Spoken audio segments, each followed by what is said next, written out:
Thank you for being here for the fourth episode of the Marketing Mirror with your host, Sue Ann, of Right Mix for Business. Over the last couple of weeks, Sue Ann and some friends have been sharing the data, the deets, and myth-busting for social media marketing. Getting social right can be the key to enhancing and developing your digital footprint, and social media fuels your content marketing fire, helping you to ignite awareness and attention for your business and brand. But with social media in upheaval lately, Sue Ann reminds you that you need to emphasize and embrace simply what the channel or platform can do for you and your business. Because no matter what, it's what you do with social media. For you and you alone, that matters. So, take a thoughtful approach to social media marketing management and optimize how you work with social to leverage the results you want to achieve. Sue Ann gave you data to support why you may want to participate in social media at all, though you absolutely don't have to, depending on your needs. But she also asks you to change your thinking to reframe your approach to social. In this week's Look into the Marketing Mirror, we're going to wade deeper into the murky waters of social media marketing and untangle how to match the needs of your audience, your business, and the correct social platforms to consider for the perfect fit. And as always, thanks for being here.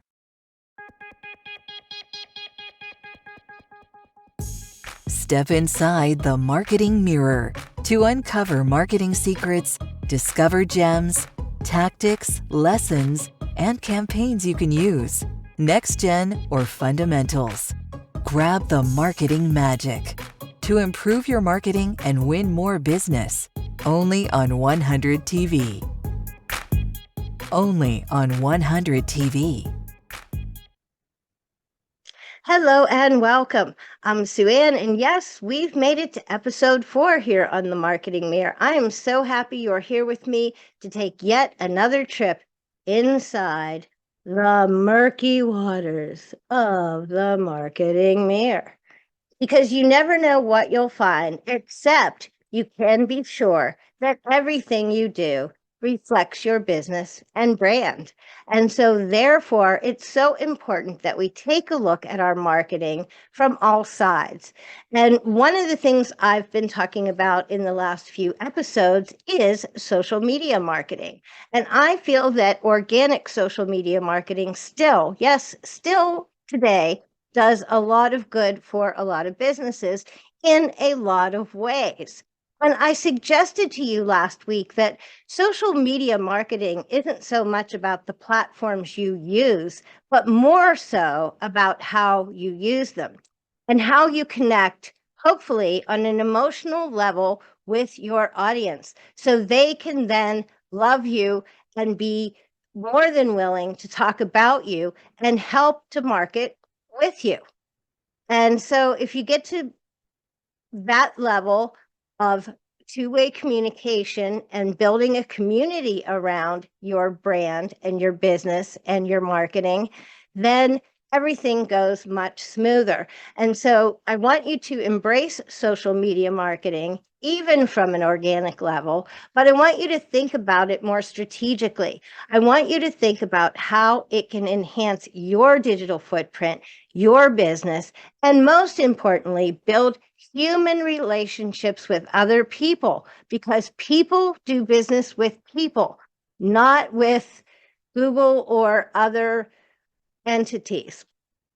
Like a business doesn't do business with a business, it does business with the people of the business. So I want you to embrace that all technology is to connect humans. And I want you to look at it that way. I want us to connect through technology and not distance ourselves through technology. And so I think social media plays an important role in that. And I hope you'll agree, we can all learn more as we go. And that's the thing. Social is changing. It's evolving. And so in the digital market, we also need to be changing and evolving.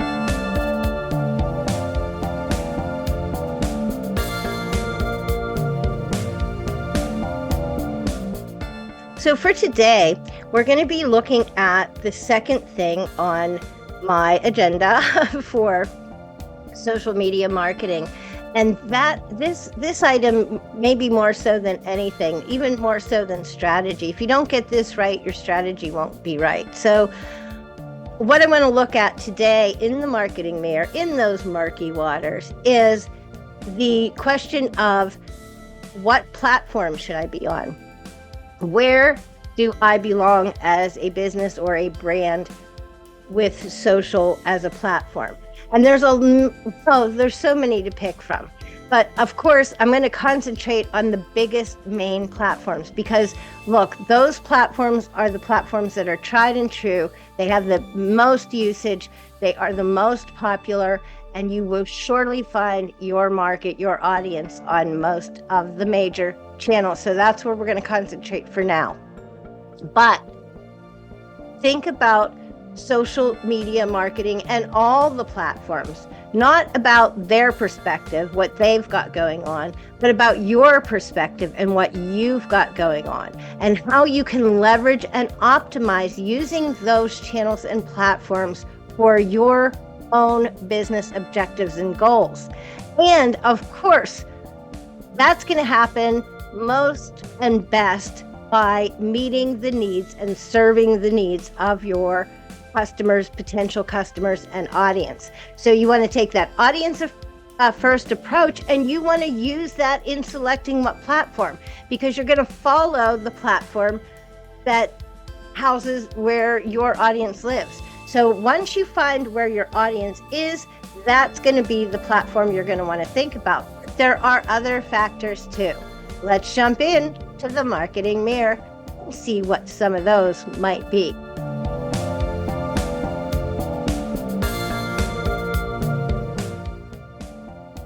Okay, so today we're going to dive deeper into the social platforms and audiences and how to make the match so that you know where you should be hanging out on social media, where you can build your business and brand with the right audience using the right platform.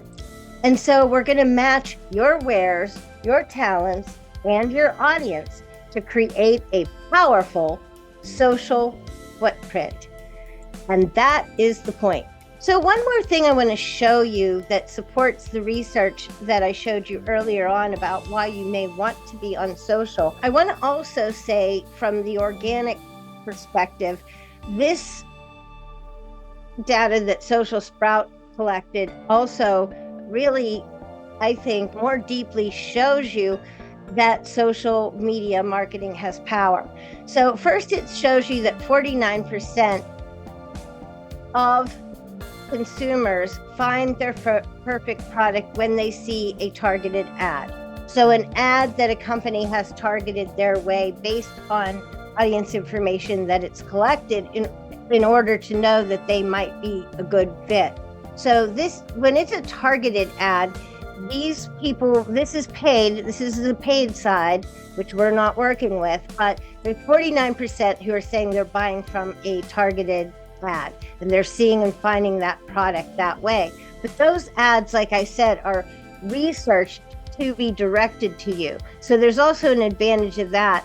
But look, 40% of organic of consumers are finding what they want about a brand through an organic post. So that's only 9% difference of paid targeted reach getting somebody versus just your organic post is still 40%. Then it talks about researching on social media, which means, again, there's a good chance that 34% also includes organic information they're seeing, not just targeted, because 40% comes from organic posts by a brand and 49 is paid. Those are pretty close numbers. And researching, they're seeing it on social, you don't know in which way. Also, they're seeing it on friends posts, which, guess what? Friends posts happen on social. So when people share your stuff and people see it that way, that's another way that you gain exposure. So even if friends are not your target market, but they are willing to share your information, your posts, they're sharing it with their audience, you've got another chance of being seen and of people actually finding products that way because a friend reshared it. Also hearing about it directly via tags or direct messages. So I'm tagging you directly to tell you about something I love and I want to show you, again, through social. Or I'm DMing you information that I found. Where did I find it? Probably on social, and then I'm sending it to you. So this is how consumers are finding products that they're using and purchasing, and this is why it may behoove you to be on social. So that strengthens our arguments for going into finding out more about these platforms and audiences. So we want to look at it from three perspectives. We want to look at these platforms and audiences and how we're going to put this together from the perspective of what do we want and need for our business. We're going to look at it from what do we want and need for our audience. And we're going to look at it from what can we do based on our talent and skills that will be most effective. So if our audience might be on a platform that we're not on, or that we are not comfortable with, or we don't have a budget to produce, then that changes our selection. Because if we can't shine in the social that we choose, then that also detracts from being there. So you have to consider three things. But first, you're going to want to hone in on your target market. Do you even know who you serve? This is always an interesting question, because sometimes I'll talk to clients and they'll tell me this is their target market. But their analytics support a little bit of a different perspective on who their target market might actually be, who they're actually attracting. And that might change the way they want to communicate with people, because they might need to skew it a little older, a little younger, whatever it is. When you hone in on your target market, you understand who it is that you need to hone your messaging to. And so if you find that you don't have the right market in mind who is actually interacting and buying from you because what you think doesn't match the data, that can be something that will help you get a little clearer and make you do better because you understand it. So you have to look deeper than just the demographics by numbers. And one way you can really learn about the people that you serve, if there's a really easy way, but a lot of people don't think of it, or it doesn't occur to them. I guess that's the same as you don't think of it. But the point is, if you don't talk to the people that you serve, that's the easiest way to find out what it is that makes them click with you. So it's not just about knowing their age or their income, their location, their livelihood. It's about what is it that makes you resonate with them. So what is it that is making that deeper connection, both emotionally and then logically? And so when you look at your deeper demographic, you're going to be learning about who they are from other perspectives than the numbers. And like, for example, you might notice that you didn't even think about it, but a lot of your customers have some common thread that you never kind of connected. But in talking to them, you realize, oh, wait, everybody I handle or help is a creative person, is from a certain industry, is from a certain specific background, like say all engineering people or whatever. So you want to look deeper to find those threads, and then to understand on a more core level what drives them, what the emotional relevance is for you that draws them to you. So you're going to really have to look at that. Another thing about your platforms and audiences is you think you know your people are there, and so that's the audience you need to be, but you don't think about why are they there.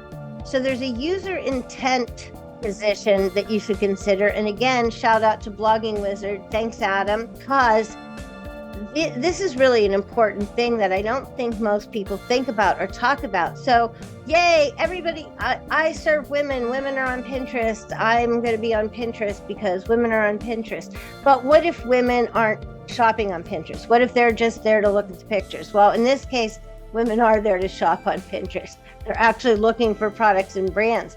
But there's other places like TikTok that people go for fun. They go to laugh and watch a quick video. They are not looking for brands or products.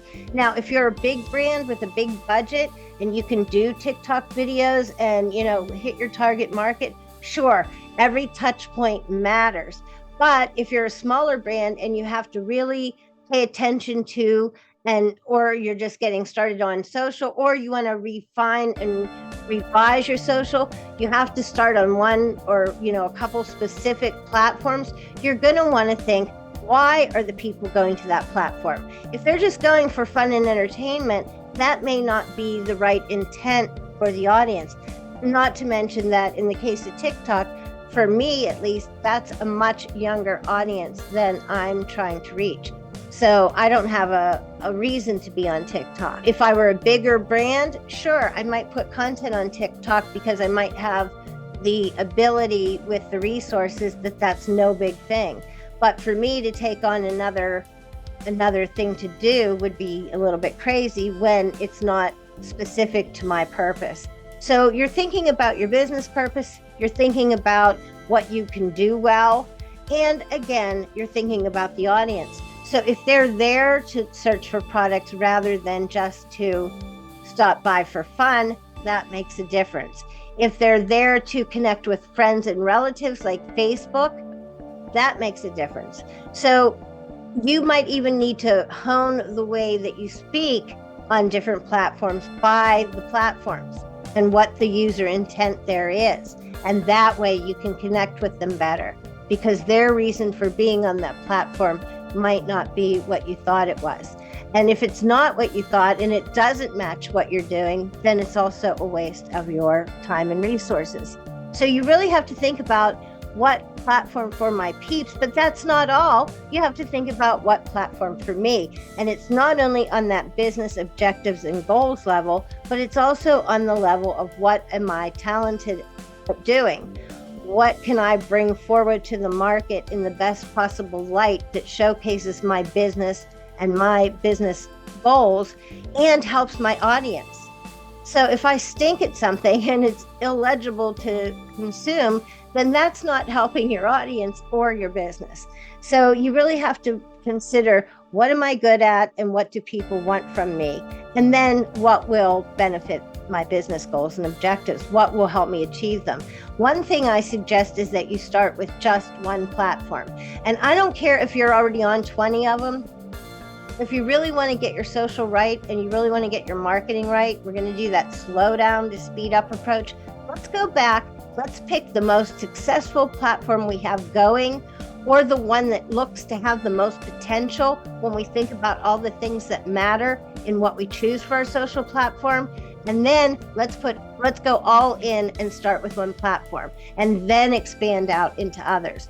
When you optimize and leverage at your full capability one platform, then it's easier to flow into the other platforms, and you already have a strong working single platform. Some people, that's all you need. Then the second thing I want to mention is your name and your photo, and tell you how much they matter. If your name is not Pepsi or Nike or something of that nature, Amazon, something big, then you probably want to give your name because you are the brand representing your business or company, and people are dealing with people, so they're going to be dealing with you. Now, you can still have a business page profile that's the name of that business, but you want to have a profile with your name or your business name, but clearly that, not something crazy that's similar, like Super Susie or something. Because here's the main reason. Because when people are searching on social, they're searching for a name, either your business and brand, either your business name, your company name, or your name. So if you have all your social channels with all these crazy handles that aren't your name, your business name, or your name, they're not going to find you.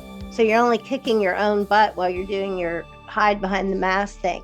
And if you're doing social in good faith and for business, why wouldn't you give your name? So don't hide. And also your photo matter. Again, if you're not a big brand like Nike and Pepsi that can put their logo on there and everybody recognizes it and loves it as it is, your photo will matter. And most times people want to see you, not Darth Vader, and that's you somewhere behind there, but actually who they're talking to, who they're dealing with, who they're thinking about doing business with. So you're going to do better with that photo of a real person. And that's a headshot, and that's not two people, and that's not with your dog or your dog instead of you. It's just you. Try to do you. It's hard, I know, because I didn't have any headshots of me when I had to put one up for a profile, none at all. It's really imperative that you pay attention to profiles. I'm going to talk to you more about that and tell you more specifically what to do about that in a little bit. Also, you want to use your links wisely. So a lot of people put in their header of their website links to social channels, which they just arrived on your website and you're sending them away. Don't do it. Crazy. A lot of people will put hashtags and also to other profiles. Again, if they're coming to your profile on LinkedIn or Twitter or Facebook or whatever it is, Instagram, and you send them immediately away in your header or in your bio with hashtags and apps to somewhere else, when people click on that, they're leaving you. You're sending them to a topic if you're using hashtags, or to another channel, when instead of keeping them there on your social channel or sending them to your own website. Those are the two things I think you should be doing. So use those links wisely. And I'll talk to you more about that in a minute. Also, think before you ink. A lot of people just throw it out there, but don't. Think before you ink. So also with the don't send them elsewhere, I want to get a little more specific. So for example, a lot of people will, for a Twitter profile, they will send people to their one link will go to a landing page. And landing pages have a very specific purpose. The purpose is to get usually your name and email, and you to sign up for a newsletter or for another lead magnet, another gift of some sort. And the purpose is to get you to do that one thing, or sign up for a course, or take a $10 thing, or get a whatever. But you have no other choice when you go to a landing page. So if you only have one link from your social bio and you send people to a landing page, you just defeated the purpose of that link, of them bringing them closer to you. And you have to remember how many touch points it takes before somebody will do business or interact with you. It takes a lot of times of them seeing you and or interacting with you, and sometimes never interacting with you, but still seeing those touch points and reading and knowing, getting to know you, finding out about you through where they see you. Once they hit that level of touch points, then they might actually give you their email or click what you want. But if you do that on first meeting, if they came to a social channel and you send them right to a link where they have one choice, love you or leave, they're going to leave most of the time. So why not, for example, make that link to your homepage? And from your homepage, you offer people many options. Your homepage is the doorway to your website, the doorway to your business, and you want to allow people to come in to that business and website at whatever level they are. So you don't, like a landing page, just get them there, here's one thing to do, or you're gone. At a homepage, you say, welcome. If you're interested in this, go here. If you want to do this, go here. We can offer you a nice free video email tidbits course here. You can start on my blog. In other words, you want to offer pathways. You want to have avenues from your homepage to meet users or visitors where they are. So some people are top of the funnel, they're just discovering you. So they don't want to go straight to your, how-to videos on using your software. They don't even know what your software is yet. So they might want to go to your what is your software area. So you want to create pathways so that people, no matter where their intent coming in, finds it, and you take them down a path to get to know you deeper and to draw you in deeper through where they're coming from and where you can offer them to go. So it's not just that link and be gone, and it's not that link everywhere, so nobody's coming to you to where you want them to focus. Sending them away from you is silly, in my opinion.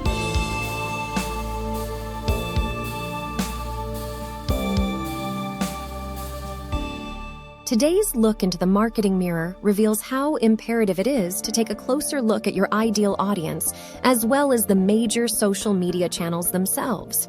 The more insight you have into the people you serve, as well as an understanding of the nuances of the major social platforms, the better your social efforts will go. However, understanding yourself and clarifying your key messaging is just as impactful. When you nail down your key business communications with conciseness and clarity, you can consistently weave your core messaging throughout your social media and reinforce it on every channel where you have a presence. The key takeaway for you to consider going forward is that your marketing begins in its simplest form with your social profiles or bio. Slow down your marketing to speed it up. Start with a thoughtful and meaningful approach to your social media profiles, so they act as a micro-piece of essential business or brand marketing. Stay consistent across platforms, so there's no question as to what you're all about. Don't confuse people with mixed messaging or inconsistency, but rather tailor purposeful wording and core meaning right from the start. Make an impact at first glance, and continually ask yourself, what is the single most important thing I want people to understand about me, my biz, my brand? Then reflect this finding consistently in your social media profiles and bios, and weave it into your social media marketing assets as well. And as always, thanks for checking out this episode of The Marketing Mirror.